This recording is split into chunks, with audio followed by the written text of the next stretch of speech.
Road to a Million Media, man. Hit that like, comment, subscribe button. This Tory Lanez, man. Let's get to the intro real quick.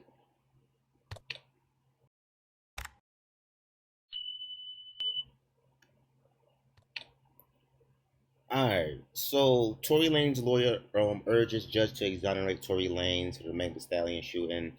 They had like a little hearing. And let's hear what they got to say, man. Let's get it.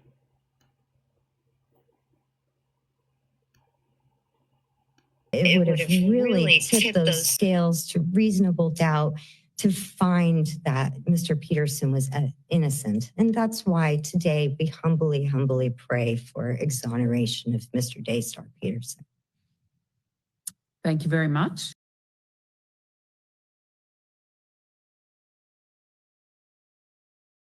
I want to begin by discussing the compelling nature of the evidence in this case.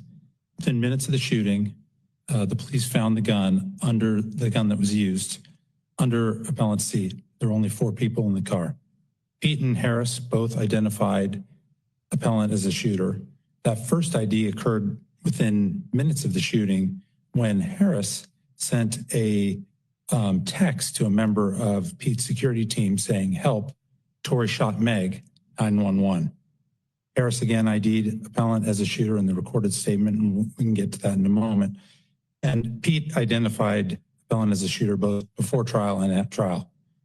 Neither of them ever suggested that anyone other than appellant fired the shots. Now, there's 3 times in which appellant tacitly admitted being the shooter. The first is hours after the shooting, appellant made a recorded call to Harris stating that he didn't even remember what they were arguing about, and he wanted to know the hospital where Pete was being treated. He blamed alcohol for the quote-unquote shit that he did. Now, the second one was later that day, appellant sent a text to Pete, to the victim, and that text was preserved. In it, appellant said Pete would probably never talk to him again, that he was sorry, and he blamed again the alcohol for the quote-unquote shit that never should have happened. And then the third and final is the verified Instagram post that I'll also get to. Now, appellant's assertion is that he really wasn't accepting blame for having shot Pete, but for causing a rift in the relationship between Pete and Harris. And that's just nonsensical. First of all, Harris told appellant she was at the hospital waiting for Pete. So if there had been a momentary rift that night, it was over because she's now at the hospital waiting for her friend that she's known for 7 years to be released and checking on her. Second, appellant didn't apologize to Harris, but yet he anticipated that Pete would never talk to him again. He was clearly accepting responsibility for something very big, something that applied to Pete, but not to Harris. And as appellant said, he couldn't remember what they'd argued about. He wasn't accepting blame for anything he said. Finally, appellant said that he expected to receive backlash once word got out. Now, backlash for causing a rift makes no sense, but backlash for shooting someone does. The evidence in this case was compelling.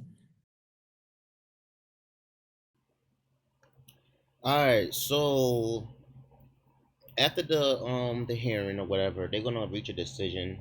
They say a couple more weeks. Tory was denied. He was denied 2 petitions to enter the new evidence against Meg Thee Stallion. The judge denied that. He's like, I'm gonna say this: Tory Lanez he's like fighting some people right now, like that's more powerful than him. So it's a tough fight for him, man. I know he like spent a lot of money in lawyer fees. I know he lost a lot of money sitting in there fighting this case, like, and she's out here happy, like, with him being in there, and she still trying to keep him in there, like she's still like, yo, keep him in there. He's trying to mess with me and all this other man stuff. It's like it's crazy. So I hope Tory Lanez, after all of this, he be very careful who he deal with moving forward, and like, this is like a little lesson to him. You gotta be careful who you mess with. But yeah, man, this case is nasty. Let's see what happens, man, in the upcoming weeks, man. Road to more media, man. Hit that like, comment, subscribe button. Make sure y'all share this video out. We out of here, man.